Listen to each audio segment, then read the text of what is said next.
This episode is brought to you by Prime Video. In the small town of Holland, Michigan, nothing is ever what it seems. Behind the tulip festivals and pretty houses lay dark secrets that threaten to tear a marriage apart. Nicole Kidman stars in this darkly twisted thriller about a wife and mother whose quest to uncover her husband's secrets may get her more than she bargained for. Holland, streaming on Prime Video March 27th. At T-Mobile, our critical mission is providing unparalleled 5G coverage for when connectivity is mission critical. Introducing T-Priority, America's best 5G network experience for first responders, even in times of congestion. More capacity, faster speeds, better coverage. T-Priority from T-Mobile, built for tomorrow's emergencies, ready today. Discover more at t-priority.com. For qualifying organizations on eligible rate plans, coverage is not available in some areas and may be impacted by emergencies. You've maxed out your 401k, you're contributing to an IRA, and making some other investments. You're ahead of the game and doing well. But where do you go from here? The same old story can only get you so far. If you want a new take from a new type of financial professional, we invite you to get a fresh perspective beside an agent with the backing of New York Life. Insurance, investments, retirement, and more. Visit NYL.com to learn more. Investments are offered through registered representatives of NyLife Securities, LLC. Member FINRA SIPC, the New York Life Company.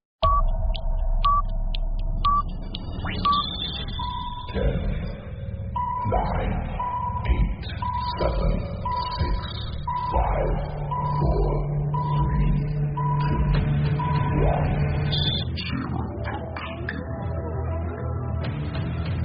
He manages to get it right, Jacob Minter. Good job with the shot, and the Slough Jets have taken the lead on the power play. With 20 with the shot for a goal.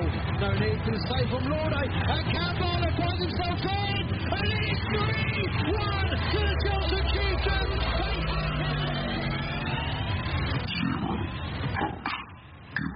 Hello and welcome to Zero Pucks Given, the UK Ice Hockey Podcast.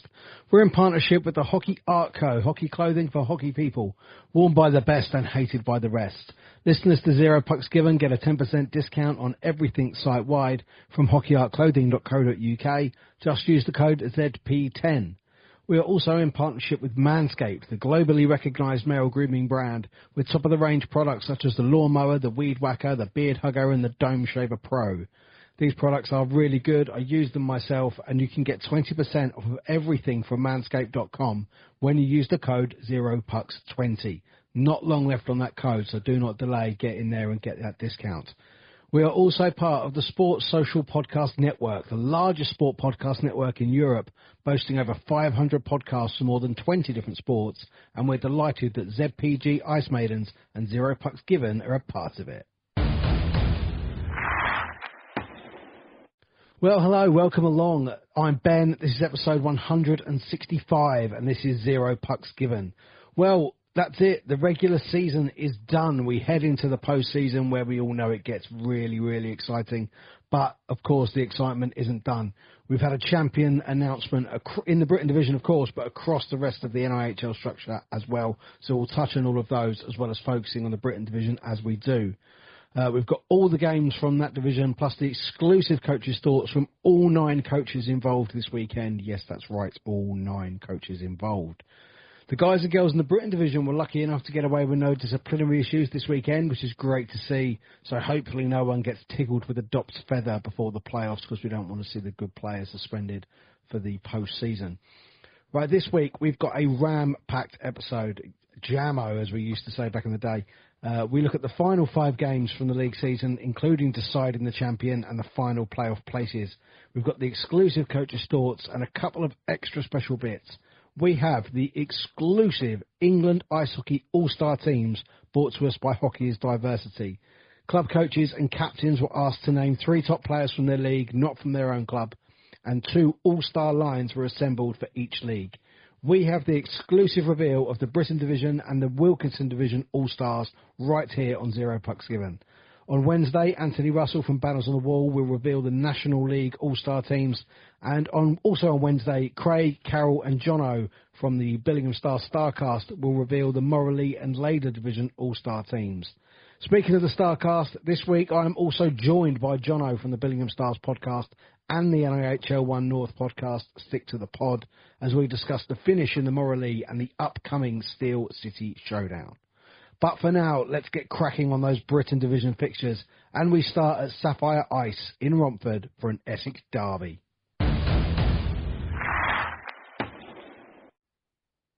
Always going to be a bit of a strange game. These two have been locked in for a couple of weeks now in their positions, knowing they were going to face each other in the playoffs as well, and then having to play this game literally a week before they go head-to-head in the quarterfinals. It was always going to be a bit of a strange game. I don't think either side really wanted to show their hand as they were coming into it. And to be honest, in the 4-game season, the series has been really tight. You know, Chelmsford, I think, won 6-2 at home early on in the year, then played Romford away in November where they took a 6-5 overtime win. And then it's only been into the last couple of weeks, really, that they've played each other a couple of times, and it's been 3-2 to the Chieftains both times. So it's been tight games, only a goal in them, really, other than the one at the start of the season. But this one did end 3-2, but it didn't start the way they would have wanted after just 55 seconds, when Jure Huška, an absolute stud, nailed his 50th point of the season for Romford by making it 1-0 on 55 seconds. Chieftains turned it around just after the 4-minute mark with 2 goals in 39 seconds. Firstly, Cameron Bartlett assisting Sasha Maltsev, 40th assist for Cam there, 20th goal for Maltsev, great season he's been having. And then Halden Barnes-Garner just 39 seconds later. Power and Baldock on the assist. That trio have actually been really, really deadly this year for the Chelmsford Chieftains. Power almost slipping in where Damon Porter was last year, creating that little triangle between the three of those and really, really putting some points away. 43 assists for Mikey Power this year. So then 2-1 up after the 4:41. Then nothing really until the final 12 minutes when Maltsev went unassisted on 48-18 to make it 3-1 to the Chelmsford Chieftains, picking up a bit of a sort of a rebound after the face-off had broken down and slotting it away past Sonny Phillips. And then on 49-49, Nascalans pulled one back for the Romford Buccaneers, making it 3-2. The final 10 minutes saw the Bucks on the power play for quite a lot of it, with penalties for Richie Pickering, couple for Dan Hitchings, and then really, really late ones for Cameron and Grant Bartlett, kneeing and misconduct. I know there's a little bit of controversy over the kneeing one particularly, but we will wait and see, of course, to see if anyone gets their little body tickled with the feather of Dops. For next year, for next week. But obviously, yes, going into the playoffs, then neither side wanted to show their hand. I think that was kind of felt as well on the Chelmsford bench. After the game, we got the thoughts of Chelmsford Chieftains head coach Lewis Clifford. Just the one game for us this weekend as we sort of bring the curtain down on the regular season. We went over to Romford on Saturday. Close game. Ultimately, we came away with the points. It was a strange game, really. I mean, it was quite scrappy. I wouldn't say low event because there was a lot of stuff going on, but nothing really of note. So, yeah, we came away from there with the points, and probably no real questions, no real answers. It was sort of like we know that's not really how we're going to play come next Saturday night. In the playoffs when we're playing for keeps again, but we know that's also not how they're going to play. So yeah, it's a bit of a strange game, had a bit of a strange feel to it, but I had to get it done to sort of see out the regular season and finish off the games. Obviously, we've got that one outstanding game away in MK that's now not going to happen. There's just a bit of debate at the moment about how that gets recorded on the league table or on the records. It's totally not our fault that the game didn't get played. There was a date for it following the first fixtures meeting, which was the last Sunday before Christmas. Can't remember the date. Then Planet Ice didn't want MK to play that day, so that got moved. That got moved to Cup Final weekend. Obviously, then we qualified for the Cup Final. So it got put as TBA again, and there just wasn't another date that both of us were off, basically. MK tried to help, said they'd come and play at our place, etc., but that every day we were free, they weren't, every day they were free, we weren't, so it didn't happen. Anyway, so I don't know why I'm going on about that. So we look ahead now. The regular season is done. firstly, congratulations to Smiths and all the guys in Slough. I always say I'm a big advocate of the league table never lies. The best team will finish at the top of a league table and the worst team will finish at the bottom, and that is why you have a table, right? And that's why you play each other 4 times and everyone plays each other an equal amount of times. So absolute credit to those guys for taking that step and setting a new bar for all of us, right? I've said this in previous years, you know, Streatham with a bar, now Slough have moved the bar, and it's up to the rest of us to try to reach that moving forward into the new season. So well done to those guys. Hats off, you know. There's been 2 trophies handed out now. We've got 1, they've got 1, and now we all start afresh again and we play for the last one. Well, potentially 2 for the winner. Gets to play a national game against a northern team as well. But you know, we can only take it 1 weekend at a time. So this weekend we'll face Buccaneers back to back, and you know, we play each other 4 times. We have won 4 times. 1 was in overtime, but none of them, apart from the one home game, the first home game at our place, none of them have been by, I think, more than a couple of goals. So it's not going to be a case of turn up, do the business, get out, easy peasy, roll on to the next weekend. It's going to be a big test for us. We know that. I'm sure Buccaneers will be well up for it, playing, you know, the most local of rivals in the quarterfinals.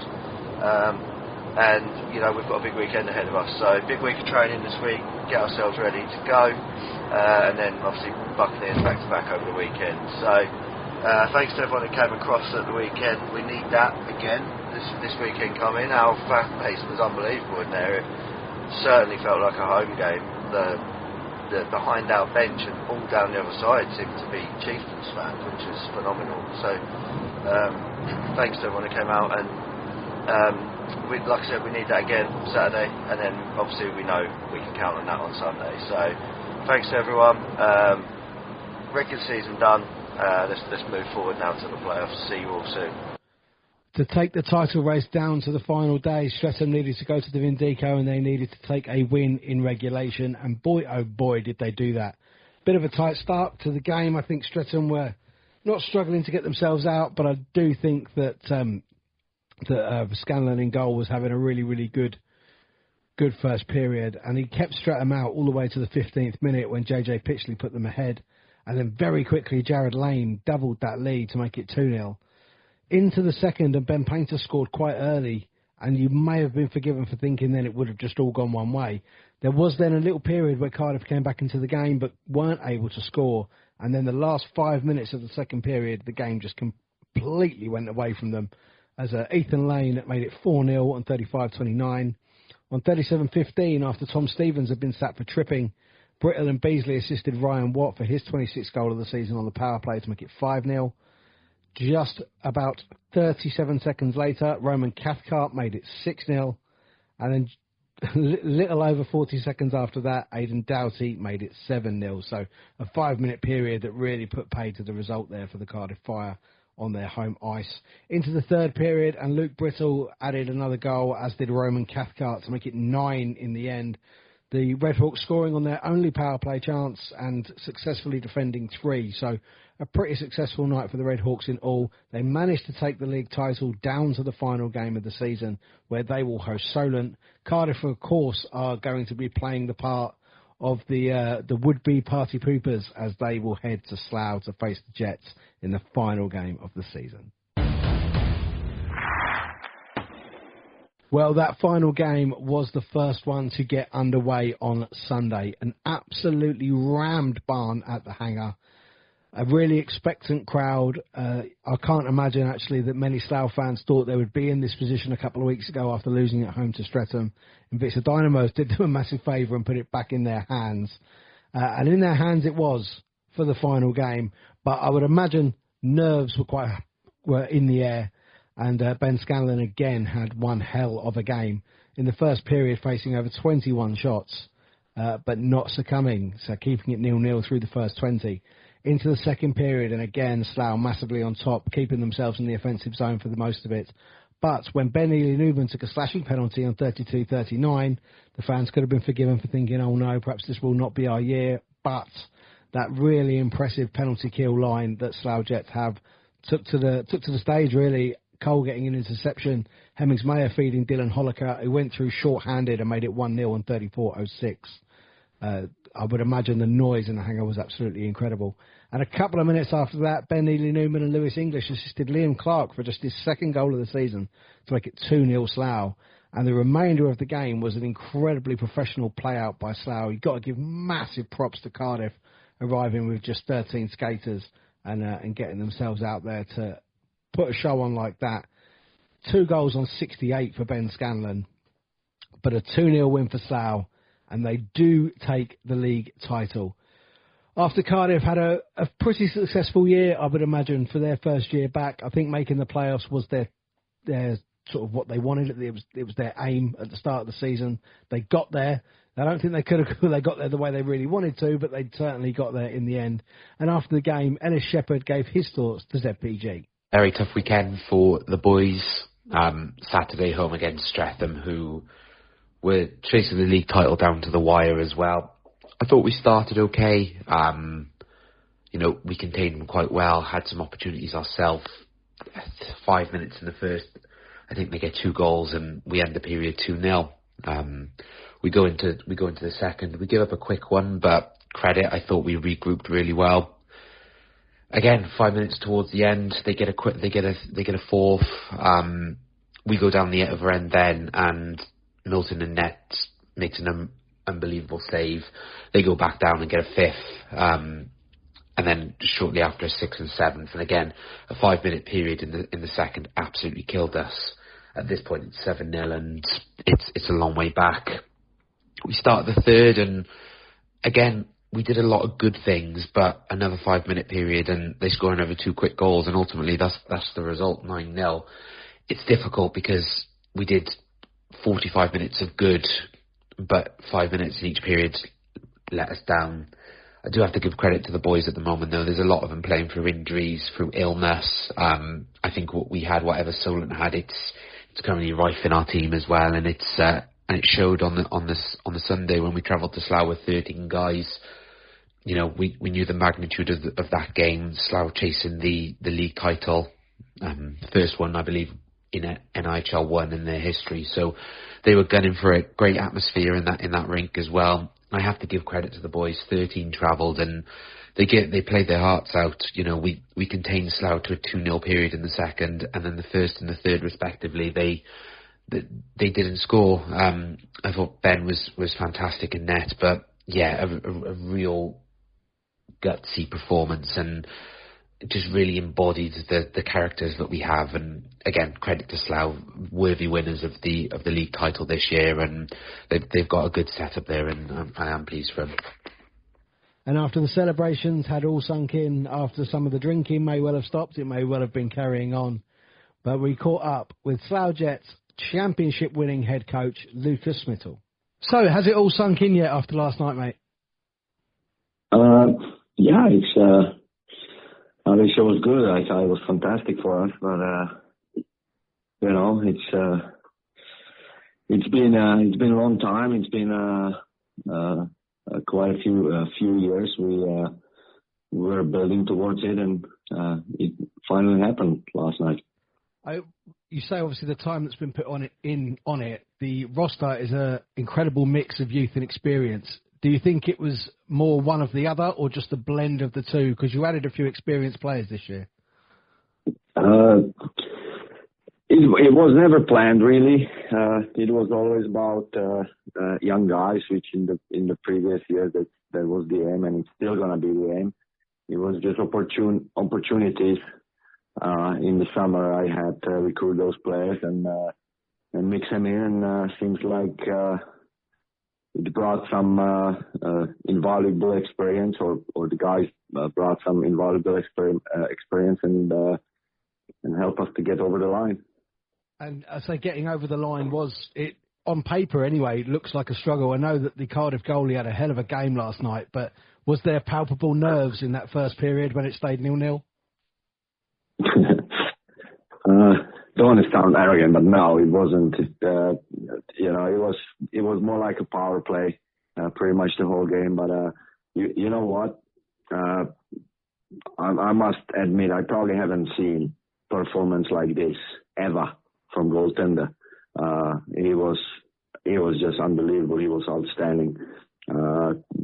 He was the player who we needed to beat to get them goals and make it happen. But definitely he was outstanding. Credit to him.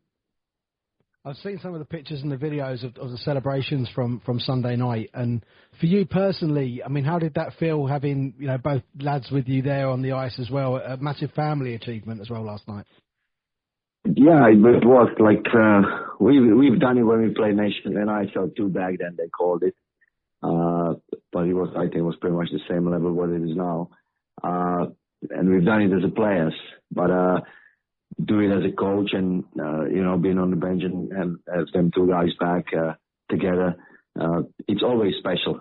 So it means a lot, but it wasn't the objectives. It was more to it, kind of whole club and building blocks we had to do over the course of the years to achieve this, and it was a very nice feeling. Yeah, I mean, the setup in Slough is enviable across the league, particularly with all the juniors coming through. And it was one of those juniors that broke the deadlock last night with a short-handed goal, Dylan Holliker. I bet the noise was unbelievable. Yeah, he was. You know what? Him and Ollie, they're penalty kill specialists. They're so good on penalty kill, and we took that penalty. And at the time when they meant to go out there, they were gassed. They were on the ice, so I had to change the units and put them there a little bit later, and it happened again. So he put it away, and it was just amazing. The building exploded, and I think that it was more like a relief at the same time. So it was great. When I spoke to Wayne, your equipment manager, recently, we spoke about the mentality in the squad changing, because obviously Streatham, having set that bar in the league, you had a couple of occasions where you went 2-0 up and weren't able to hold on to the lead, and then you finally beat them in their barn this year. But then having lost to them at home again, did you think it was actually going to go your way? Because Invicta obviously took that win against Streatham and turned it back in your favour. Did you always know that it was going to happen? No. When we lost that game, I thought this is it. It's another year we came short. But then obviously Invicta beat them. They've done a massive favor to us, and we just hang on to it. But you know what? You gotta be consistent throughout the whole year. And I thought we were. Streatham were the team to beat, and we beat them once. They beat us 3 times, so they won the mini series. But once you lost their last game, I didn't think they're gonna drop it. But as I always say to my players, it's a sport. Anything can happen, and you have to be ready to go either way. So never take things for granted, and always appreciate what you have. Excellent stuff, and a nice bottle of something for Carl Lennon, I'd imagine. Definitely, but again, it was good for them as well, and it just happened. So it's great. Well, I mean, Smits, as a hockey guy yourself, everyone, as always, in this country, people really do treasure winning the league. I know in bigger hockey nations that it's all about the playoffs.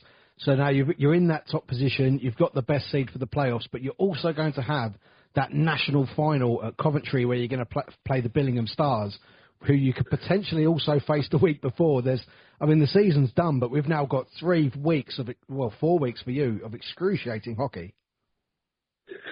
Definitely. I was always the big fan of playoff series. I'll bring it up in every meeting we have, at least home and away, or potentially best of 3. I think that's the pinnacle in hockey, just to live throughout those weeks of hockey.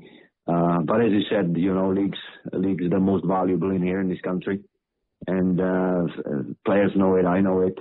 So going to playoffs again, we we got to move on now and try to carry on playing and see what happens. There's a lot of good teams we're gonna face, and as I said, that's something you should be excited for. Yeah, excellent. And I know that everyone will be certainly excited to watch your team as they go through. Smits, thank you so much for giving me some of your time. I do hope it's not the last we hear of you on Zero Pucks Given. We'd certainly love to have some coaches' thoughts as we go through the remaining seasons. No problem, buddy. Smits, thank you so much. Speak soon. Also on Sunday, a little A34 derby up in Swindon as the Oxford City Stars made a visit up to the Link Centre.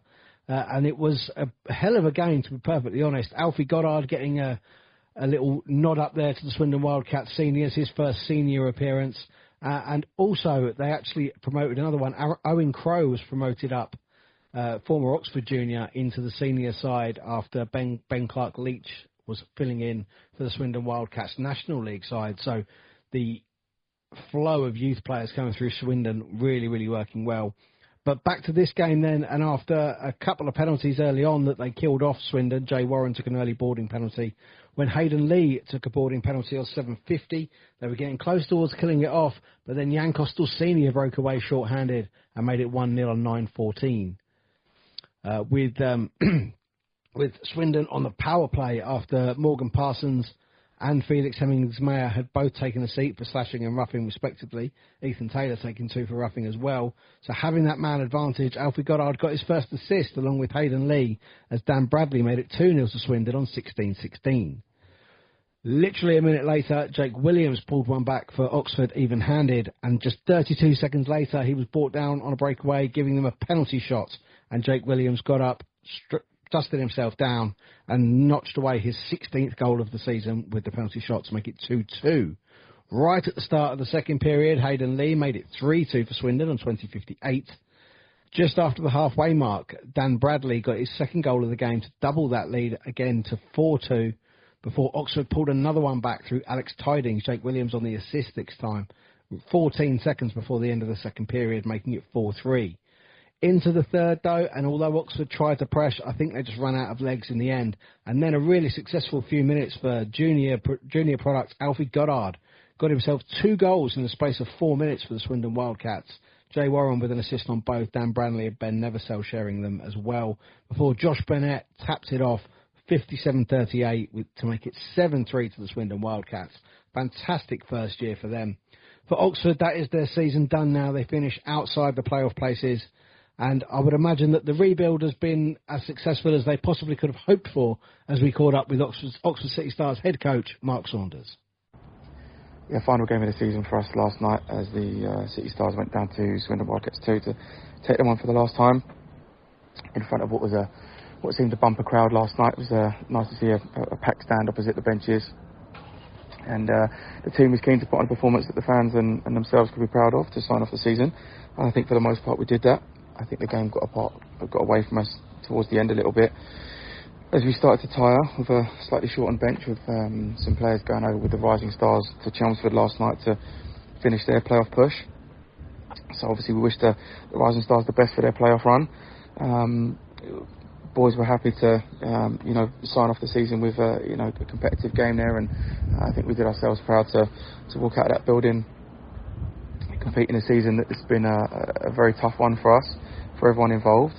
I think for the most part, the fans have been absolutely fantastic throughout the whole season, and as I said, for the most part, the boys have felt that every single game that they've been there with us for, and we have to say nothing but huge thanks to every single one of the fans that's followed us around the country throughout the season, and what's been a very long up and down 38 game season for us, and we look forward to the off-season now. Obviously, you're going to be watching the playoffs from afar here as our season is now over. But, really proud of every single one of the boys that took to the ice last night and every one of the boys that has played for the City Stars this season.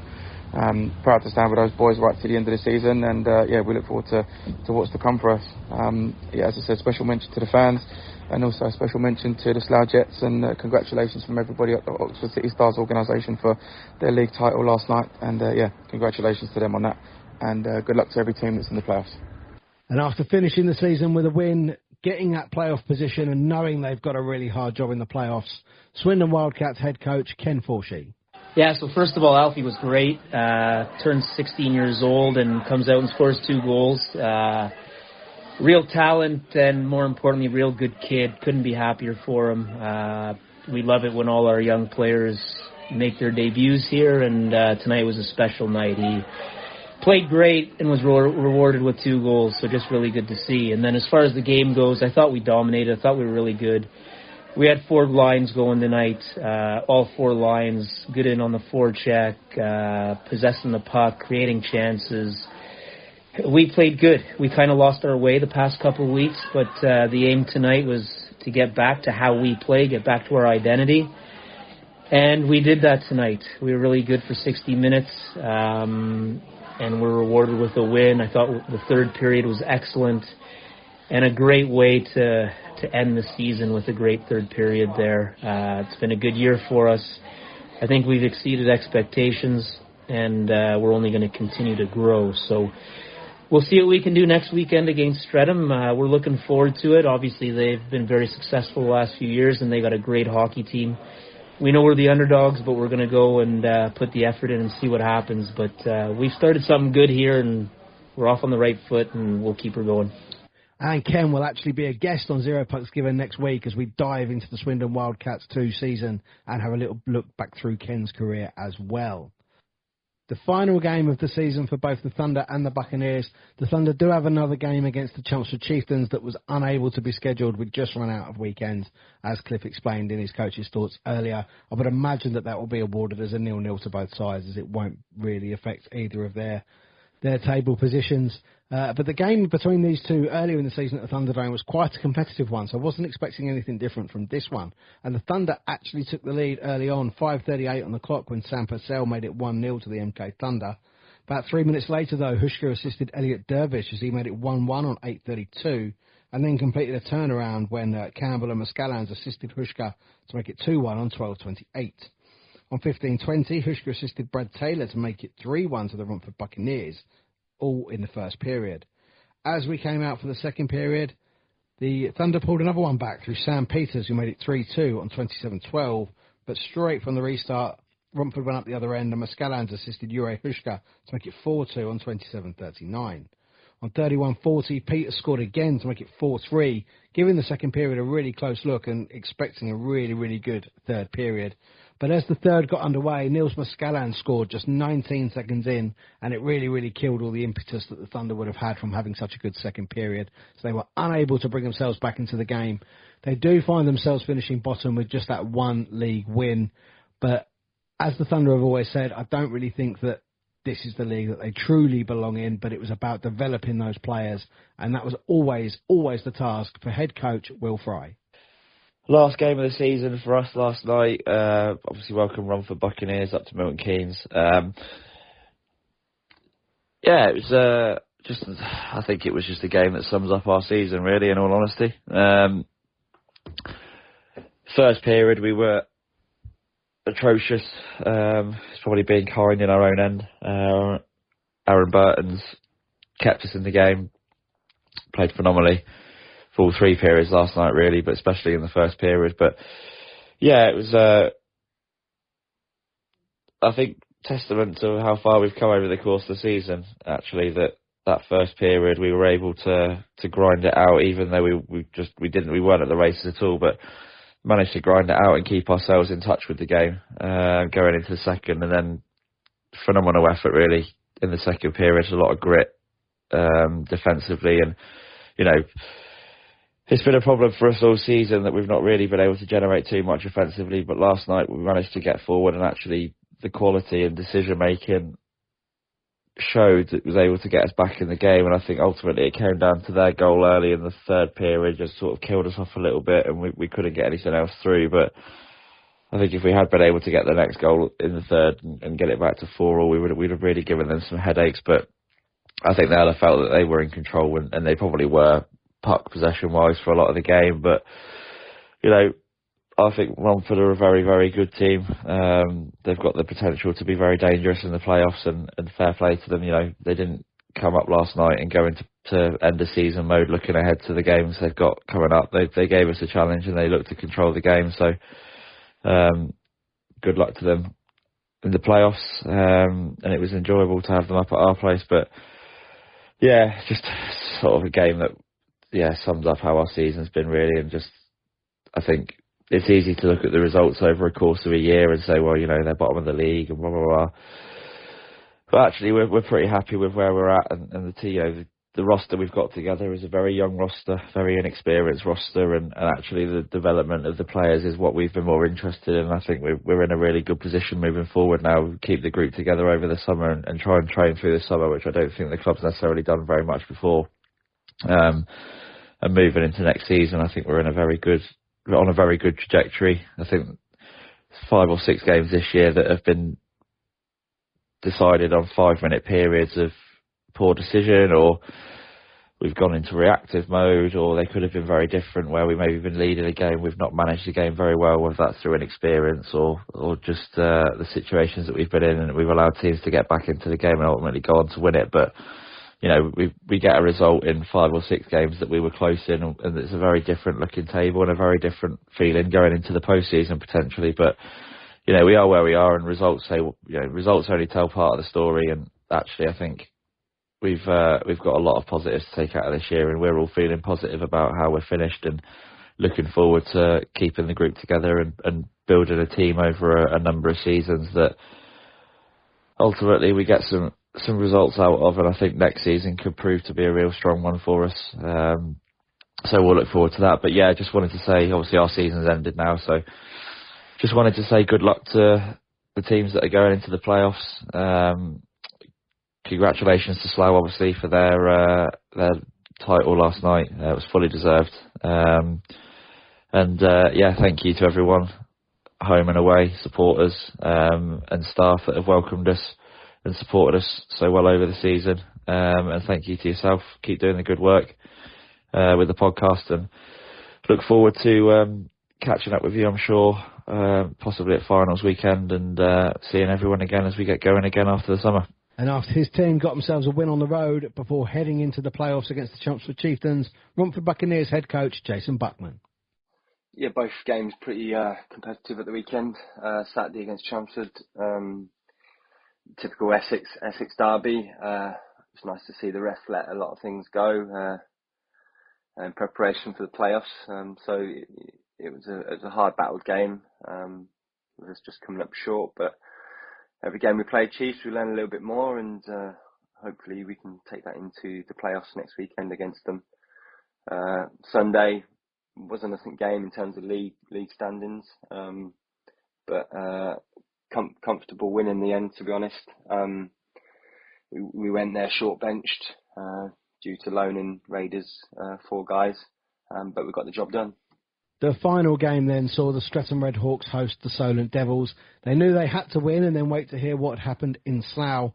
And of course, they always have a dodgy result against the Solent Devils at some point in the year. They've actually already had that this year, so whether they went into this with a lot of confidence about that or not, who knows.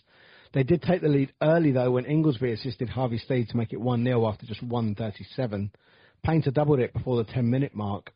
And then into the second period, Danny Inglesby notched himself a short-handed goal after Brendan Bard had been given a penalty for high sticking to make it 3-0. And just before the halfway mark, Inglesby added another one to make it 4-0, 29:02.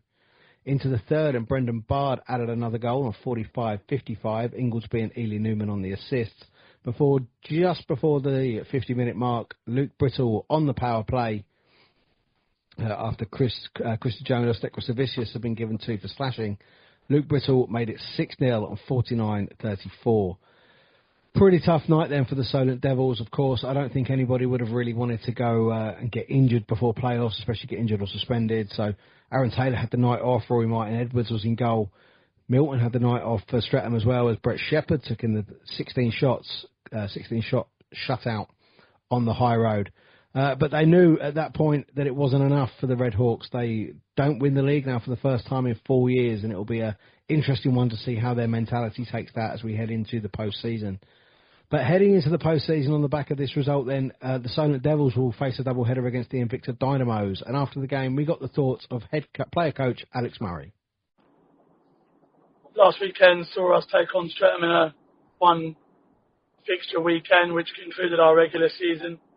In many years gone by, this game has often been the last game on our calendar. However, this year it's had a bit more of a sort of, I don't know, I don't want to say a game of nothing because that wasn't the case, but there wasn't a lot riding on it. I think everyone would respectfully agree that, you know, there was very, very unlikely that Cardiff would have turned over Slough at home, which kind of meant this game was a bit of a dead rubber. Although Streatham kind of had something to play for, I was very mindful of some of the guys returning from injuries, managing injuries, and you know, full use of the squad. So yeah, rested a few of the guys, including Aaron. Just because for us, really, there wasn't anything but risk. I think going into that game, injury, suspension, Streatham are not a team that, you know, follow every single rule all the time. And so it's about being mindful of that, just being aware of, you know, what we've got to come. I think on the case of that weekend, I'd also like to congratulate Slough on their league title. I think actually it's been a really good year, and already we've seen, you know, 2 different winners. Chelmsford progressively in the cup for us, Slough in the league, and playoffs is an open, you know, a real open game for anyone to take. And I think it's a testament to where the league's got to now with the 10 teams, and everyone's finding their feet and competing. We've got competition for lots of different things. We had a competition for 8th, you know, spot go right down to the last couple of weeks.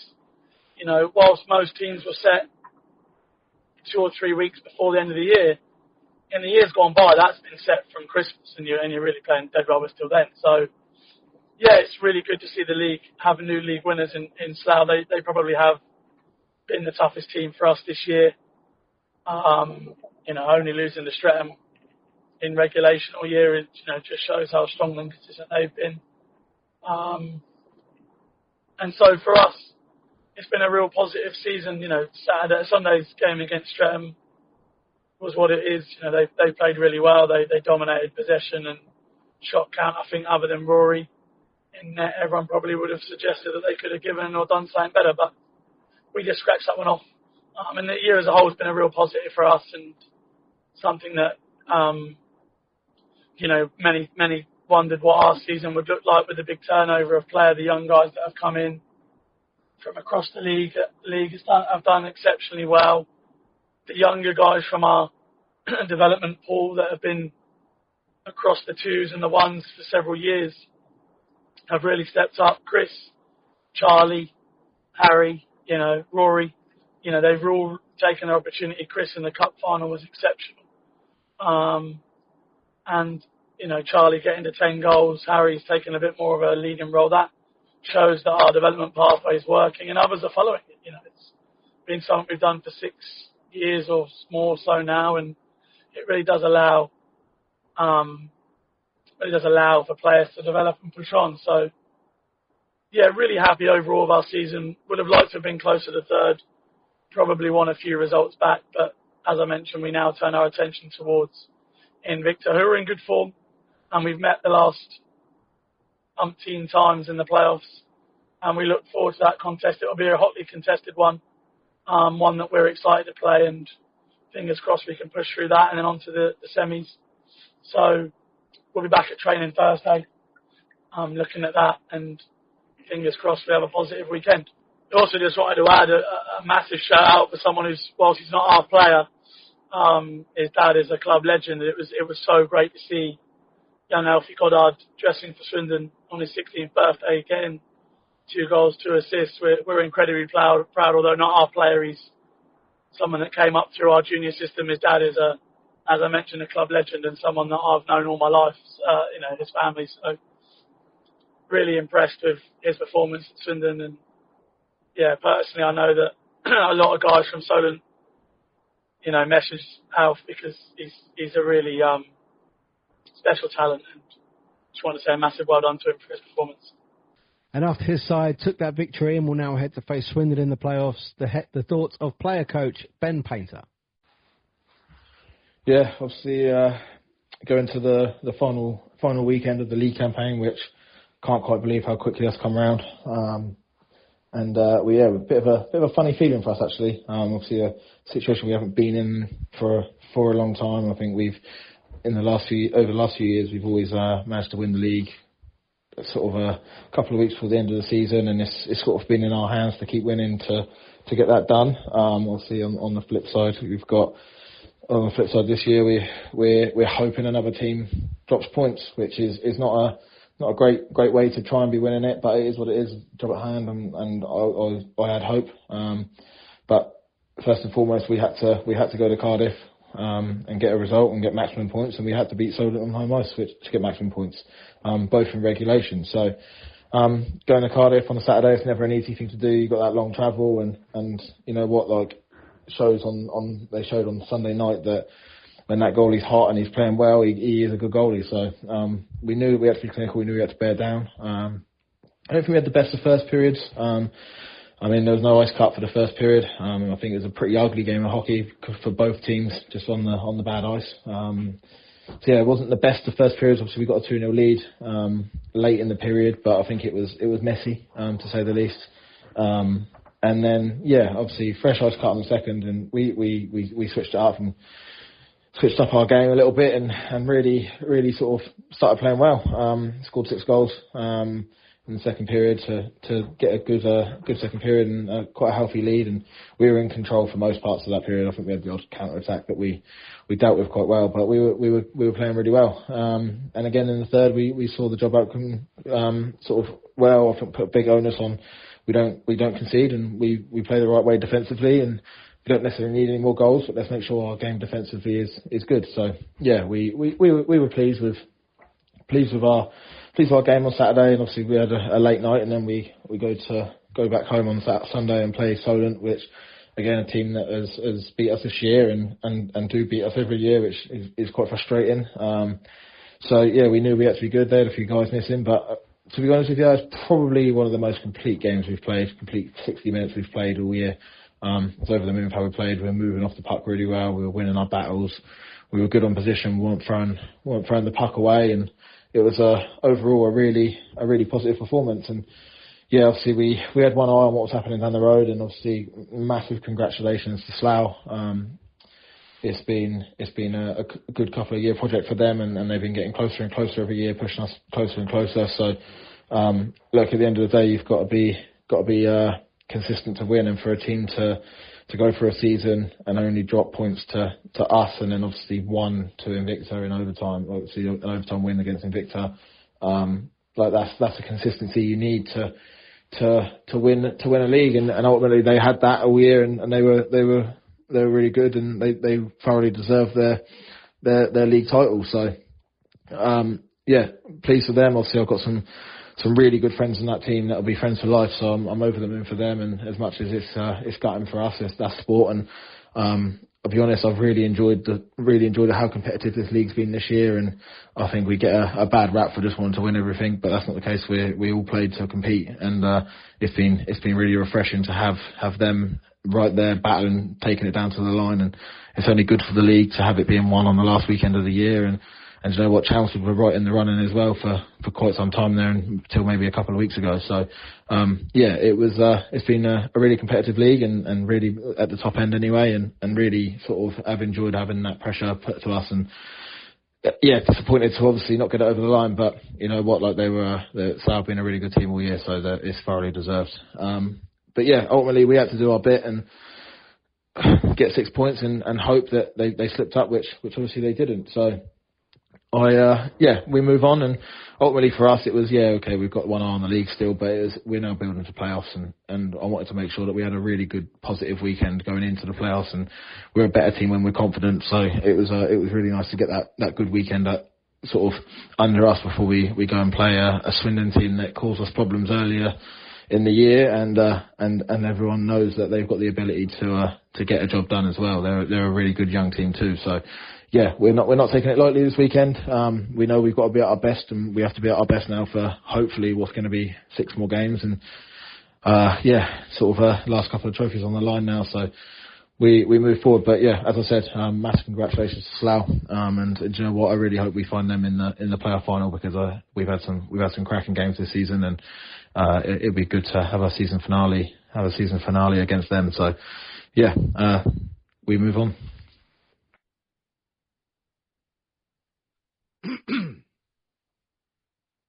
Well, now everything in the south is decided. Let's have a little check up north with Jono Langstaff from the StarCast and Stick to the Pod. Jono, how you doing, fella? Yeah, not too bad, thank you. Yourself? Yeah, I'm good, mate. I'm good. Thank you for joining me from all the way up north. And I mean, people may know. Yeah, not a problem. Yeah. Well, people know if they're joining us on YouTube, they will see in the background that you are a Billingham Stars fan, and you guys have had a pretty successful year. Yeah. I mean, so far so good. There's 2 in the bag already, and yeah, I'd like to say it's been more of a dominant year. A year that probably wasn't expected by many, and probably many of our own fans probably weren't expecting this kind of season that we've just had. Now, I must admit, we spoke earlier this year on your other podcast, Stick to the Pod. Yeah. And we weren't really sure that Billingham were going to, push this year as they did last year. Yeah. Obviously, we lost Ian Brown towards the end of last year, the kind of the business end last year, and we never got to see his full potential. So he was still coming into this year a bit of an unknown. We'd lost Thomas Brown to the Raiders, I think it was, and the import rule changed, so we had to let go of Paddy Grigor, so we lost a little bit of toughness and that bit of grit at the back, and even for a young lad, someone so experienced. But Jacob has stepped up from the Buccaneers, where he'd won the playoffs with the Billingham Buccaneers, taking out Sutton Sting and Telford Tigers too, and we all know how those 2 have got on this year up in the north. And we managed to bring in Conor McNulty in from Kilmarnock up in Scotland. He joined us. And then, Ian Brown hit the ground running and not been stopped since. No, he certainly hasn't. He's been breaking records left, right and centre, hasn't he? Yeah, just ridiculous. I mean, to get a 50-goal season, and I think it's happened to a couple of players this year. I think Dan Mulcahy's got there. I think Jake Witkowski got there. But they're still, 18 goals away from Ian, who's banged in 68 goals this year and took a record that stood since the EPL basically went bust, and we had to bring in the EPL teams into our level. Obviously, you've got a few down in the south. We got a few in the north. 2017-18 season, roughly, that record stood from Brown and the Billingham Stars, who also took the wins record as well. Yeah, I mean, down south, I think Cameron Bartlett is the closest on 48 goals that's come up with that, but it's a different style, I think, and obviously we're going to see that at the Steel City Showdown. I think that we're going to see that North and South do play in different styles, and that there's different types of games. And something I actually said when I joined you guys on the StarCast, which I think I'd actually like to retract, was that perhaps in the South we have a few more hard games, and but I think actually we're looking at you guys, like when you've had to play Solihull, it's difficult. You go and play D-side. D-side seem to be involved in 18-goal thrillers every week. So it's, you guys are having to work hard every week to take the points. And I think, the Steel City Showdown, man, I think it's just going to be immense. Yeah, I cannot wait for it. I can't. I'm just hairs are tingling already. Just for the weekend alone, it's going to be fantastic. You guys in the south get to see what the north's all about, and the north gets to see what the south is about. Obviously, I think there's going to be a few wounded tails down in the south, so your playoff series will be an absolute battle. And to be fair, the north's going to have some battles, and obviously the Stars have got a big target on the back now. You have indeed, yeah. You've got Leeds Knights, I think. They've qualified for the playoff. Yeah. We start with Leeds Knights. To be fair, out the 2 sides, I don't want to sound arrogant, but we are on the easier side of the 2 sides. So we're not going to meet one of the better teams until that playoff final. So the southern teams are going to be in for an absolute treat for the north final. Touch wood, Billingham do make it. And if they do, it's either going to be probably one of Blackburn or Solihull. So it's going to be an absolute barn burner. Absolutely, yeah. And you, of course, now know your opponents for the national final in Coventry. You'll be facing the Slough Jets. Yeah. That's I'm a bit gutted, actually. You wanted a chance. I am a bit gutted. We wanted to put the story right with Streatham. Streatham beat us by 1 goal last year, and we weren't great. We were missing too many players. It was too long after the season. And, yeah, I am probably making a couple of excuses, but Mossy carried us that day, and we got beat by 1 goal. And I think on another day, if we turned up, I think being comfortable winners. I mean, it's something I always say, actually, with that national final, that I think this is why the Steel City Showdown is going to be so impressive, is because it's consecutive. It's leagues finished, playoffs, Steel City Showdown. Whereas if you did it the way you did it before, you'd have, 1 week of playoffs, and then you'd have the playoff finals, and then you might have a week or a 2-week gap before you get to that national final. And as you say, players have gone on holiday, they might have gone and had a little bit of surgery for something that was bothering them, and then you're not at full strength. So is that really a true reflection of who's the best team in the country? I don't think it is. Yeah, exactly. Yeah. Well, I think this ain't a Coventry, so everything this year's Steel City Showdown is going to be sure. I mean, on paper it's looking like Telford and Sutton, but if there's anything to go, so you'll have a very wounded and Telford, but for the North. I seem to be having a few technical difficulties. I'm not sure if this is going to come out. And I think I'm not sure if it's going to come out in the recording. It might come out okay, but it's a little bit fuzzy and jumpy. But I mean, for the teams coming from the south to face the likes of Telford and Sutton, I mean, Guildford and Peterborough have just both been phenomenal this year. But you can never count out the Haringey Huskies, and the Chelmsford Warriors have qualified for the playoffs for the first time in about 13 years. Which is terrific for Chelsea. Yeah. For me, I can't look past Telford Tigers, not with Vladimir Luka in the side. He's obviously dropped down straight from the national side, straight in Division 2, and pretty much won the league and the cup. Taylor Stanton, who is just lit up the Laidler division. So with Luka beside him, I think they will do a lot of damage to whoever they play, north or south. Yeah, I think that's going to be really, really exciting. We saw last year, actually, at the Southern Finals, you may have experienced similar in the Northern Finals, that one of the Division 2 games was terrific, and the other one was a hard watch. And I think it's a really fine balance with that. Yeah, lower it level. Was, yeah.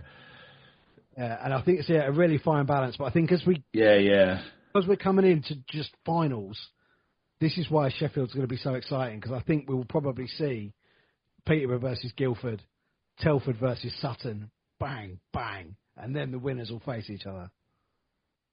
Yeah, and I think that's exactly what we'll get. Like the home finals, basically, the divisional finals, the teams know each other, so there'll be no feeling out of each other. They'll be straight in at it going, we know what you've got, you know what we've got, and it's a battle till the end, and that's what it'll be for the home finals, which then brings you to the games on the Sunday, and they could be the games that are tetchy, or they're the games that we call, we've got nothing to lose, let's just go for it. We've got our main title, which is our League One. We've got nothing to lose for the national one, and we'll go hammer and tongue and see what goes from there. Yeah, as you say, it could be a whole of, well, we've never seen this team before. Let's sit back and see what's what first. But, yeah, it'd be great to see all of them on Sunday just go hell for leather and say, you know what, it's the first time. I hope so. Let's go and get this, inaugural trophy and put our names on. And I've been in the lucky position to see them as well, and they look fantastic, these trophies. Oh, do they look good, do they? So I can't wait. I can't wait for you all to see them. Yeah, I'll be up there on the Saturday. Yeah, I mean, I think credit to the NIHL team and the management there for sourcing these trophies and making them something that you want to win and want to play for. Just like the Stanley Cup have got their trophy that is known around the world. I know you get ice hockey fans, but they'll know if the Stanley Cup, the size of it, how big it is and how heavy it is to lift. These trophies are going to be of similar stature and people are going to go, yeah, that's something I want to win. Especially for the teams that lose out as well, because they'll be the ones like, I'm coming back next year and I want to win this. So you say you've seen them. Have you touched one yet? Does it have better structural integrity than the Elite League Challenge Cup? No, I want. They absolutely do have much better integrity. I haven't touched them yet, but from what I've seen on a few of the chats, they will stand the test of time, should we say, and not just one lift. Excellent stuff, mate. Well, like I said, I'll be up there really, really early on the Saturday morning, so we'll definitely catch up and have a coffee and get ready. And then I know that there's a few of us talking about the Saturday night doing a live on YouTube Spitting Chicklets type breakdown between all of the podcasts that are there, just all sitting around the table and breaking down the game. So we'll have to get all that sorted and get all that organised. But I've, on this episode, revealed... Yeah, that'll be absolutely fantastic. Yeah, it'd be great, wouldn't it? I've revealed the All-Star teams for the Britton and the Wilkinson division, and on Wednesday this week, you guys are going to be revealing the All-Star teams for the the Moralee and the Laidler. Yeah. Very interesting indeed. For me, I'm not too pleased, but you'll probably see why when they come out. Maybe stick to the pod. I'll have more of a cutthroat view of the teams that have been selected. I understand the selection behind some of it, but then when you look at stats and you look at the team and on paper, I think a few head scratches will be done as well. Yeah, to be perfectly honest, I mean, after the playoffs, I do my team of the year, and then we do a full roster thing where I get people to send in a full roster of 20 that you have to pick at least one player from every team, no more than 3 players from any one team, and import rules and everything. It's always a lot of fun to do online. But the 2 All-Star lines that have come out for the Britton division and the Wilkinson division, I think, are pretty much spot on. Well, yeah, no, for me personally, I think I was a bit wrong, but then it's the coaches who have picked these.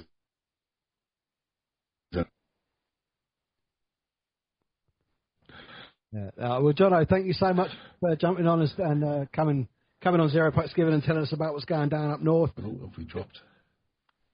Yeah, it keeps saying the internet connection's unstable. Jono, thanks so much for jumping on the podcast, mate, and telling us about what's going on up north. We'll definitely catch up in Sheffield and go and catch out the Billingham StarCast and Sixth Pod later in this week for those all-star teams from the Northern Divisions. Absolutely. Thank you very much, mate, for your time. Well, that is the Britton division all rounded up. The regular season is done. Congratulations to Slough Jets, the new champions of the Britton division.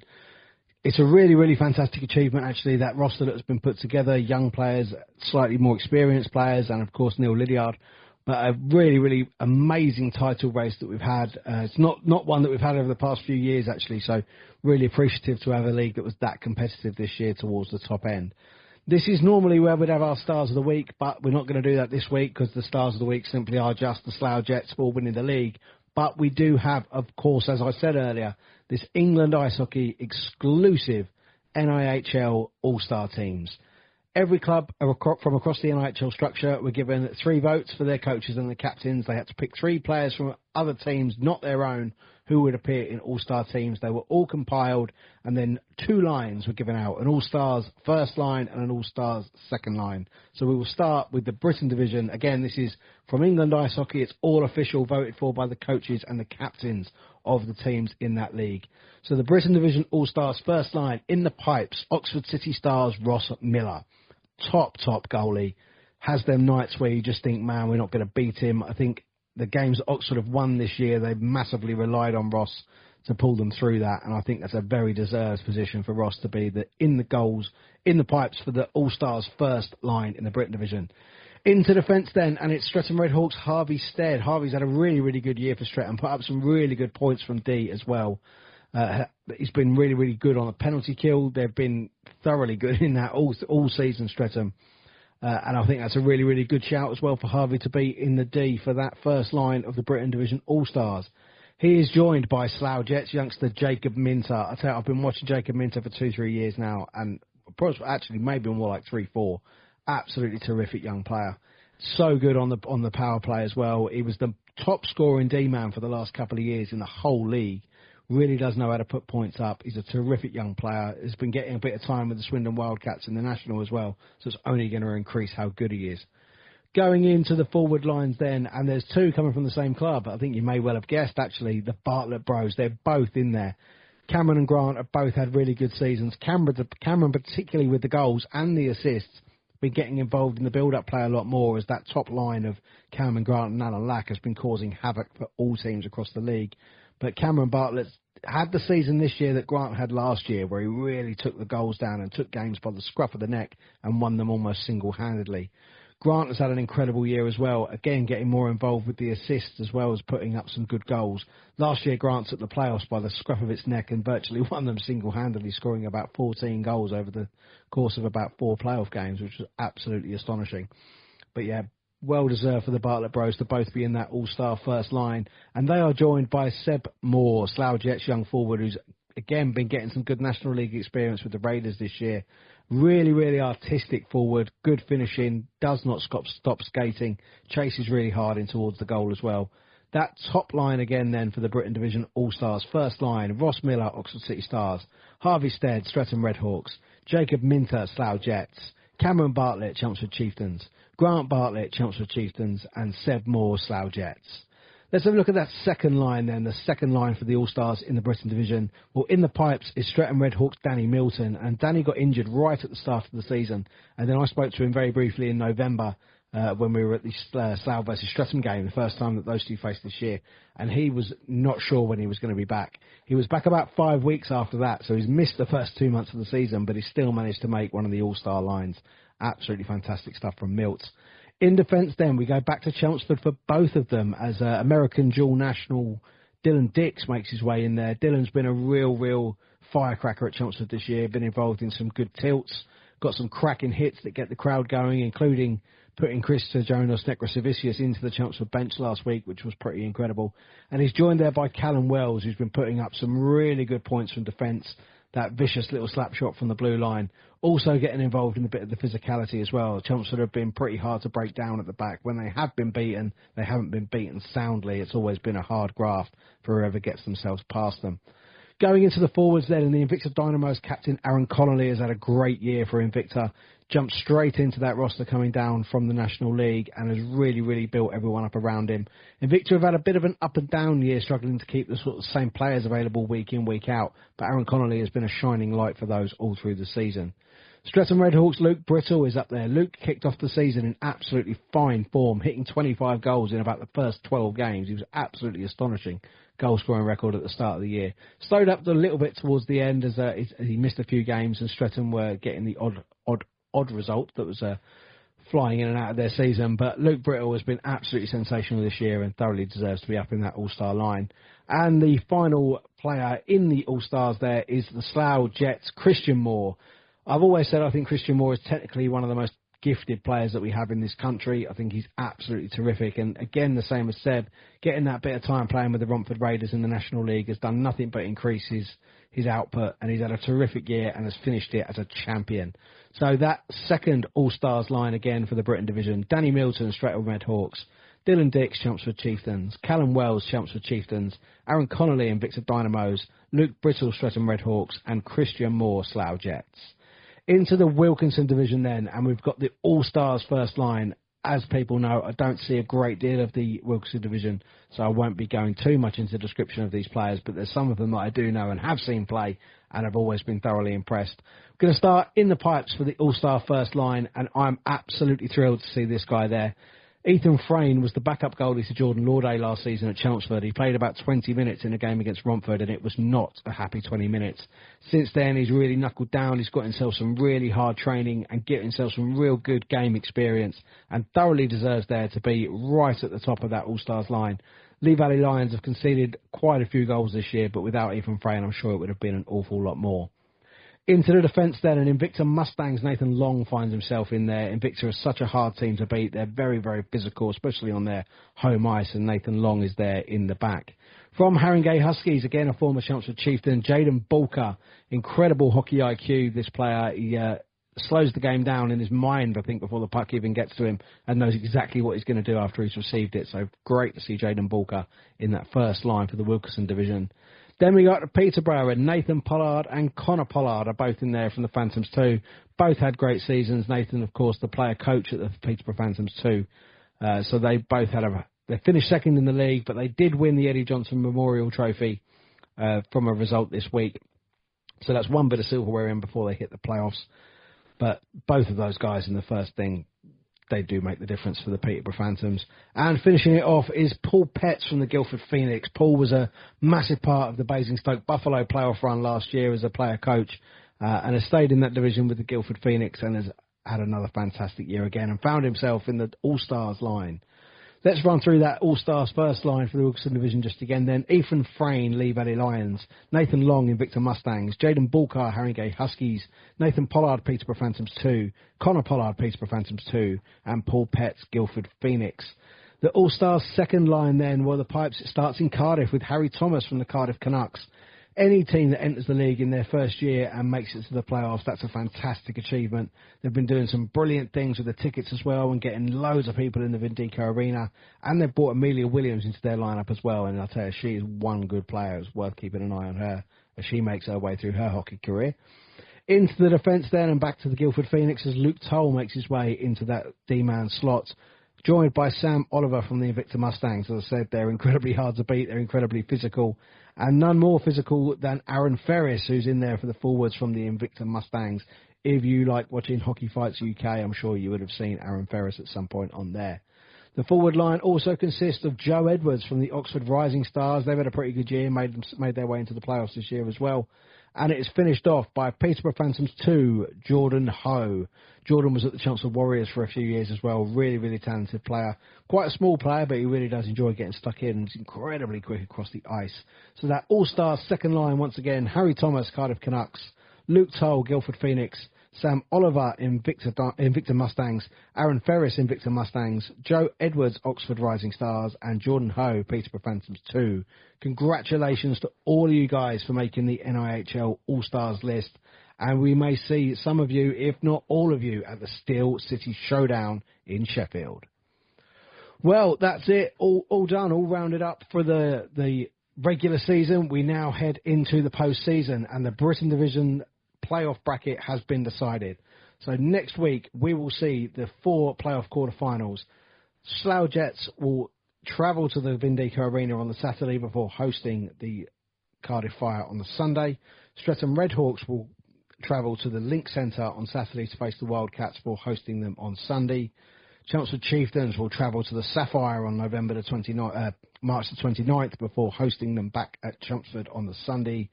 And the Solent Devils, they will travel to Invicta on the Saturday before hosting them on the Sunday. And then the bracket will continue as such. The winner of Cardiff against Slough will play the winner of Solent against Invicta. And the winner of Streatham against Swindon will play the winner of Chelmsford against Romford. Then the winners of those ties will go to the Steel City Showdown.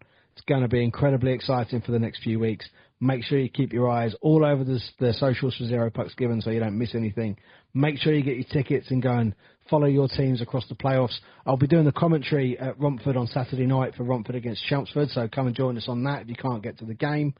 Thank you guys so much for listening. What a cracking season it's been. Of course, we're now getting into the real rough end of it, the playoffs. The next 3 or 4 weeks are going to be incredibly exciting here on Zero Pucks Given.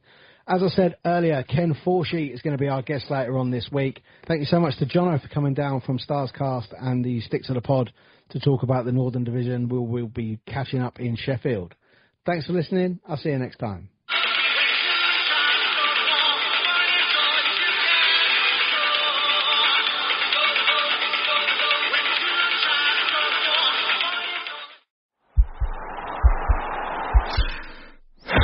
This podcast is part of the Sports Social Podcast Network.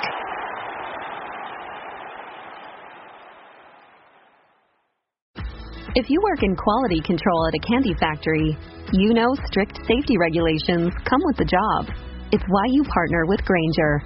Grainger helps you find the high quality and compliant products your business needs to inspect, detect, and help correct issues. And the sweetest part is, everyone gets a product that's as safe to eat as it is delicious. Call 1-800-GRAINGER, click Grainger.com, or just stop by. Grainger, for the ones who get it done.